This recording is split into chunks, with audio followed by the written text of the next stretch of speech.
गुस्से को कंट्रोल करना इमोशनल इंटेलिजेंस से बहुत जरूरी है। यूपीएससी ने सवाल पूछा, गुस्से पर पूछा सवाल यूपीएससी ने। अगर गुस्सा आपको कंट्रोल करता है तो कुछ ना कुछ ऐसा आप कर बैठेंगे जो जिंदगी भर नुकसान करेगा। इसलिए इमोशनल इंटेलिजेंस कहती है, मैं भी क्लास में समझाता हूं, कि जब गुस्सा आए ना तो गुस्से से बात करो कि भैया मैं तेरे चाहने से गुस्सा नहीं होऊंगा, अपने चाहने से होऊंगा। कितना गुस्सा करना है, कब करना है, कहाँ एक्सप्रेस करना है, मैं तय करूंगा। गुस्सा तय नहीं करेगा, या कोई दूसरा व्यक्ति जो गुस्सा दिला रहा है वो तय नहीं करेगा। इतना कंट्रोल सीखना है हमें। परसिस्टेंस का मतलब है कि ऐसी आग नहीं चाहिए जो रात को लगी सुबह तक बुझ गई, वो आग नहीं चाहिए। एक निरंतर चलने वाली आग चाहिए, जिसको बोलते हैं धीमी आंच पे जो खाना पकता है ना, उसका स्वाद अलग होता है। धीमी आंच चाहिए, लगातार जलने वाली आंच चाहिए। 2 साल तक लगातार आपके मन में यह भाव रह सके कि भाई 10 घंटे पढ़ना है, 8 घंटे, मतलब मेरे ख्याल से अगर आप क्लास के साथ 6-7 घंटे पढ़ रहे हैं तो ठीक है, कोई दिक्कत नहीं। कि भाई आज 9 घंटे पढ़ाई नहीं हुई, और अगर 9 घंटे पढ़ाई नहीं हुई तो ये गलत हो गया, और आज 1 घंटा कम पढ़ा हूं, कल 1 घंटा ज्यादा पढ़ूंगा, हिसाब बराबर करना होगा। और ये आग 2 घंटे 4 घंटे नहीं, लगातार लगी रहे, इसको बोलते हैं परसिस्टेंस, इसको बोलते हैं परजीवियरेंस। परजीवियरेंस थोड़ा सा और गंभीर बात होती है, इसमें दृढ़ता शामिल हो जाती है, मजबूत इच्छा शक्ति शामिल हो जाती है। पेशेंस का मतलब है कि बहुत लंबे समय बाद शायद सफल होंगे, लेकिन उतने समय तक पेशेंस बना के रखनी है, धैर्य बना के रखना है। ये तुरंत मिलने वाले फल नहीं है, लो हैंगिंग फ्रूट्स नहीं है कि फल नीचे टंगे हुए हैं उसलिए खा लिया, ऐसा नहीं। बहुत ऊंचे टंगे हुए फल हैं, समय लगता है। ये वो वृक्ष है कि 3-4 साल तक पानी देते रहेंगे, कुछ नहीं होगा, उसके बाद अचानक तना बड़ा होगा। कबीरदास ने कितनी बढ़िया बात कही कि हड़बड़ी में मत सोचना कि तुरंत चीजें मिल जाएंगी। वो कहते हैं, धीरे धीरे रे मना, धीरे सब कुछ होए, माली सींचे 100 घड़ा, ऋतु आए फल होए। हे मेरे मन, धीरे धीरे सब कुछ होता है। माली 100 घड़े पानी की सिंचाई करता है, तब जाने के बाद जब ऋतु आती है तब फल निकलते हैं। ऋतु आने से पहले फल नहीं निकलेंगे। और यदि 1.5-2 साल 2.5 साल की तैयारी गंभीर करनी पड़ती है तो उतनी पेशेंस चाहिए। ये नहीं कि मन ने पानी डाला फिर दिखाया कि नहीं आया, फिर निकला ही नहीं यार, पानी सुबह डाल दिया था। सूरदास ने एक बड़ी अच्छी कविता लिखी, बहुत ही प्यारी कविता है। भगवान कृष्ण को आप जानते हैं, जब वो छोटे बच्चे बहुत नटखट हैं, उनकी माँ बड़ी परेशान रहती है इस बात, सारी मम्मियां परेशान रहती हैं तो उनकी मम्मी परेशान रहती थी। तो यशोदा मैया के सामने संकट ये है कि बच्चा दूध नहीं पी रहा, और बच्चे ऐसे ही चंट होते हैं, आपको पता है। उनसे बोलो दूध पी लेते, मुंह बनाते हैं अजीब सा, कैंपा कोला देखते ही लप लपाने लगते हैं जीभ, लेकिन दूध देखते उनका मन खराब होने लगता है। तो माताएं बच्चों को दूध पिलाने के लिए कुछ कुछ झूठ बोल देती हैं कि दूध पीने से तुम हट्टे कट्टे हो जाओगे, तो दूध पीने से तुम बड़े हो जाओगे, दूध पीने से तुम्हारी मूछें आ जाएंगी, दूध पीने से ये हो जाएगा। तो बच्चा इसी ताक में दूध पीता है कि कुछ बड़ा हो जाएगा। तो एक बार कृष्ण दोस्तों के साथ खेल रहे थे, सबकी चोटी थी, इनकी चोटी नहीं थी। तो कृष्ण ने मम्मी से कहा, मेरी चोटी नहीं है। तो ये मम्मी को लगा ठीक मौका है, मम्मी ने कहा दूध ही नहीं पीता, चोटी कैसे बढ़ेगी। मम्मी ऐसे ही करती है, इसी बहाने बच्चे को कुछ अच्छा सिखा देती है। तो कृष्ण ने कहा, अच्छा ऐसी बात है, तो दूध पीऊंगा मैं। तो मम्मी ने गिलास भर के दूध दिया, दूध पी लिया। अब बच्चा तो बच्चा है, गिलास भर दूध पिया, उसके बाहर जाके चोटी नपवा रहा है अपनी, देखो भाई नापो, नहीं बढ़ी। 1-2 दिन हो गए, फिर माँ के पास गया। तब कृष्ण माँ से क्या कह रहे हैं, मैया कबहू बढ़ेगी चोटी, कि माँ चोटी कब बड़ी होगी। कितनी बार मोही दूध पियत भाई, यह अजहू है छोटी। कितनी बार मैंने दूध पी लिया तुम्हारे चक्कर में ये अभी भी छोटी की छोटी। तो अगर आप वैसे व्यक्ति हैं कि आज मैंने 8 घंटे पढ़ा, फिल्म हुआ कि नहीं हुआ, ऐसे मत कीजिएगा। ये कौन से वाला मामला है, धीरे धीरे रे मना, धीरे सब कुछ होए, माली सींचे 100 घड़ा, ऋतु आए फल होए। इसको अपना मूल मंत्र बना लीजिए। मैं तो कभी कभी व्हाट्सएप पे अपने स्टेटस में इसी को ले देता हूँ, क्योंकि मुझे जीवन में जिन 8-10 कविताओं ने सबसे ज़्यादा प्रभावित किया उनमें से एक ये है कि हड़बड़ी नहीं करनी है, और जो आप जिसके आप हकदार हैं मिल ही जाएगा, बस थोड़ा सा तपस्या तो कर लीजिए ठीक तरीके से, क्यों नहीं मिलेगा। और जब मैं इस मामले में सोचता हूं तो मुझे सबसे प्रभावशाली व्यक्ति इस दुनिया में लगते हैं महात्मा गांधी। सबसे प्रभावशाली, सोच के देखिए उनका जीवन। भगवान राम की जिंदगी देखेंगे, वनवास वाली पूरी कहानी, तो वो भी आपको ऐसा नजर आएगा। और महात्मा गांधी के साथ भी देखिए, 1915 के आसपास वो व्यक्ति सफल होकर, ब्रिटेन से पढ़ा हुआ है, बैरिस्टर है, साउथ अफ्रीका में एक मूवमेंट किया, वहां सफल हो गए। अब तो पढ़ चुके आधुनिक भारत में, भारत में आ गए, वहां सफलता का स्वाद भी उनको लगा हुआ है। उनको भरोसा है कि यहां कुछ हो जाएगा। उम्र उनकी उस समय 45 साल के आसपास है, यानी व्यक्ति मैच्योर भी है, ऐसा नहीं कि वो बचपना कर रहा है, एक मैच्योर एज में भारत पहुंचे।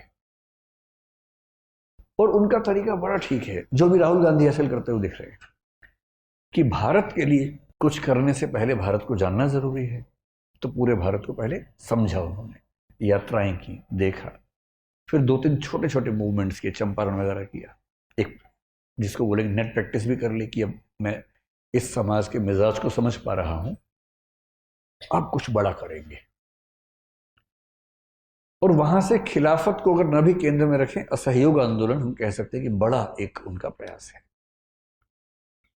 और उनके मन में ऐसा महसूस उनको हो गया है कि बहुत मुश्किल नहीं है, अंग्रेज सत्ता इसलिए चल पा रही है क्योंकि भारतीयों का मौन सहयोग मिला हुआ है। अगर सहयोग नहीं मिलेगा तो कहां से चलेंगे, तो असहयोग करते हैं। और उनके मन में है कि अगर ठीक से असहयोग कर दिया तो 1 आध साल होते होते शायद चीजें पलट जाएंगी। जो व्यक्ति 1918-19 में इस भाव में है, उसने एक आंदोलन किया बड़ा, उस आंदोलन में कुछ चीजें ऐसी हो गई, जो एक हत्याकांड हम बोलते हैं चौरी चौरा वाला, वो हुआ, आंदोलन वापस लिया।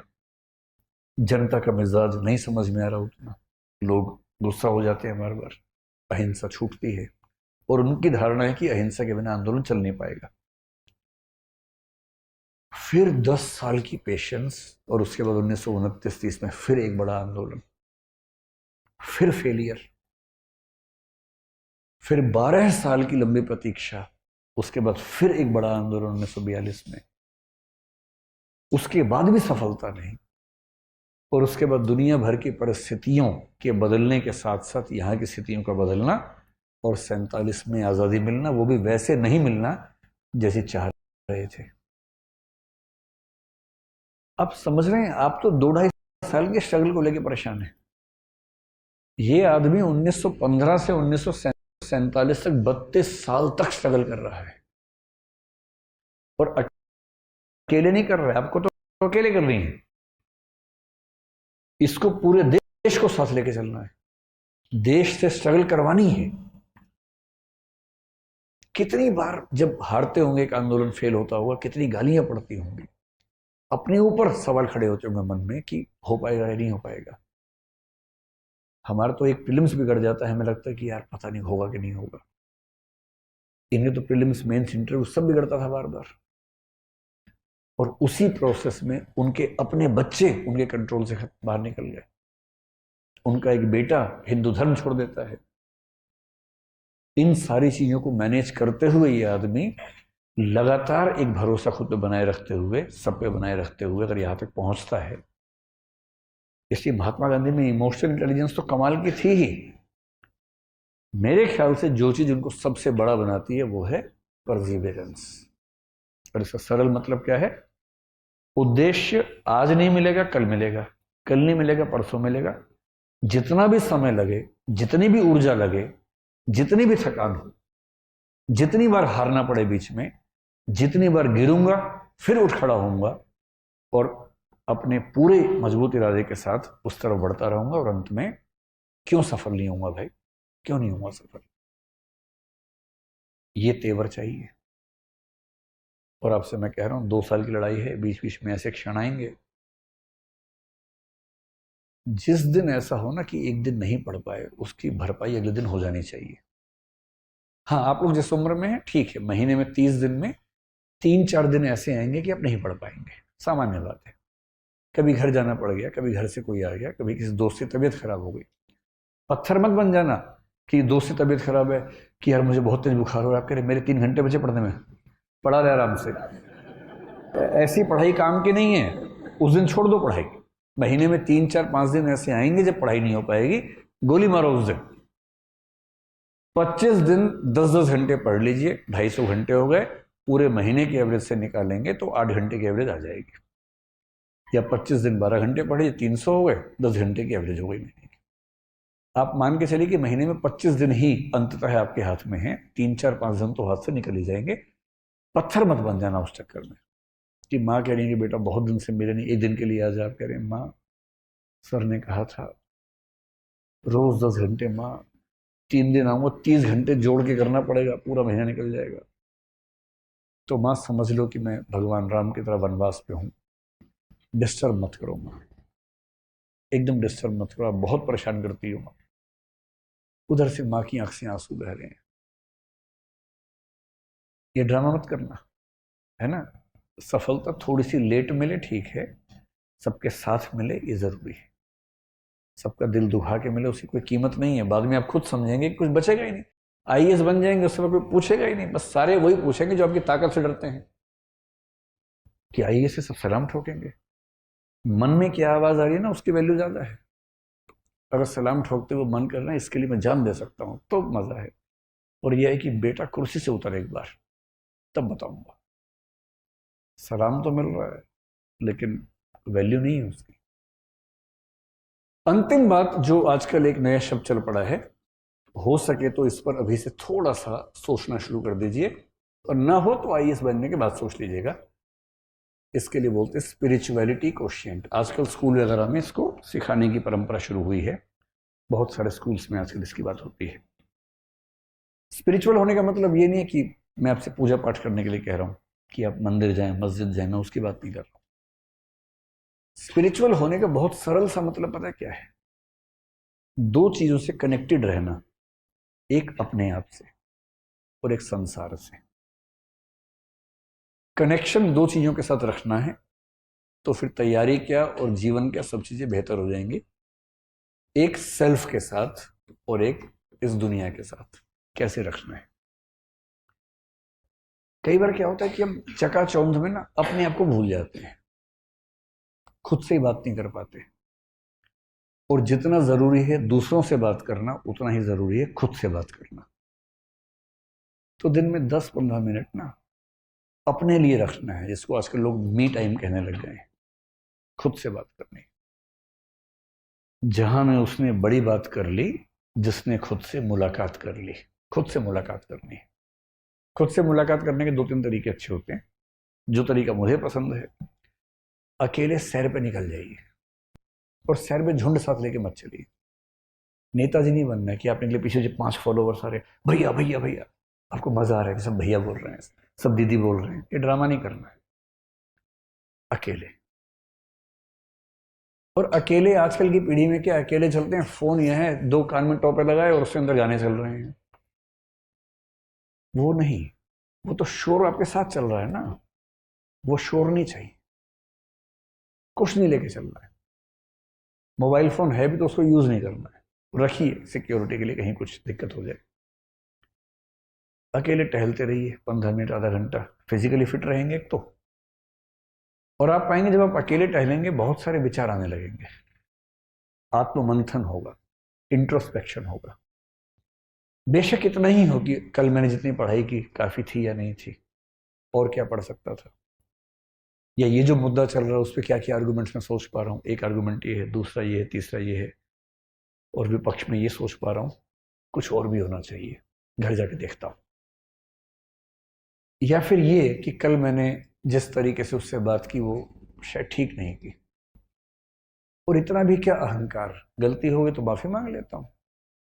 बोलना खराब लगता है, मैसेज कर देता हूँ, खट से फोन फोन निकाला, उसको मैसेज किया, भाई कल मैंने शायद गलत बोल दिया, माफी चाहता हूँ। और जब आप माफी मांगेंगे ना, आप पाएंगे कि आपका दिल इतना हल्का हो जाएगा उसके बाद। और जिससे माफ़ी मांगी है उसका भी दिल हल्का हो जाएगा, और वो कायदे का इंसान होगा, तुरंत माफ़ करेगा और भाग के आएगा आपके पास, क्योंकि वो भी बोझ क्यों रखना चाहेगा दिल पे भाई। एक छोटी सी बात में, दुनिया की अधिकांश झंझट सिर्फ इसलिए हैं कि जिसको गलती मान लेनी चाहिए गलती मानता नहीं है। मान लो छोटी सी गलती अगर हुई है ईमानदारी से, तो मान लो, क्या दिक्कत है। अपने आप को बहुत तोप नहीं समझना है कि जहां हम खड़े होते हैं वहां से लाइन शुरू होती है। क्यों होती है? तुम रेलवे के गार्ड हो क्या? तुम मतलब पुलिस वाले हो जो लाइन लाइन शुरू होती है वहां से? क्यों शुरू होगी भाई? हम लाइन के बीच में खड़े हैं, हमसे आगे भी हैं, हमसे पीछे भी हैं, हम बीच में हैं। और सच बात तो ये कि हम सब बीच में ही हैं। आप कितने भी सफल हो जाएं, इस दुनिया में कुछ लोग आपसे आगे ही रहेंगे, कितना भी जोर लगा लीजिए। आप उद्यमी बने और आप सोचे कि मैं जेफ बेजोस को हराऊंगा, मैं एलोन मस्क को हराऊंगा, हो सकता है ऐसा कर लें 2 4 5 दिनों के लिए, फिर कोई ना कोई आगे निकल जाएगा। उसमें तो वही हाल होता है, हर 4 दिन में कोई आगे निकल जाता है। कितने ताकतवर हो जाएंगे, मतलब जितने भी ताकतवर होंगे, आप देश के पीएम बन जाएंगे, पर पूरी दुनिया तो आपके कंट्रोल में नहीं आ जाएगी ना, उसके बाद भी कोई आपसे ताकतवर होगा ही होगा।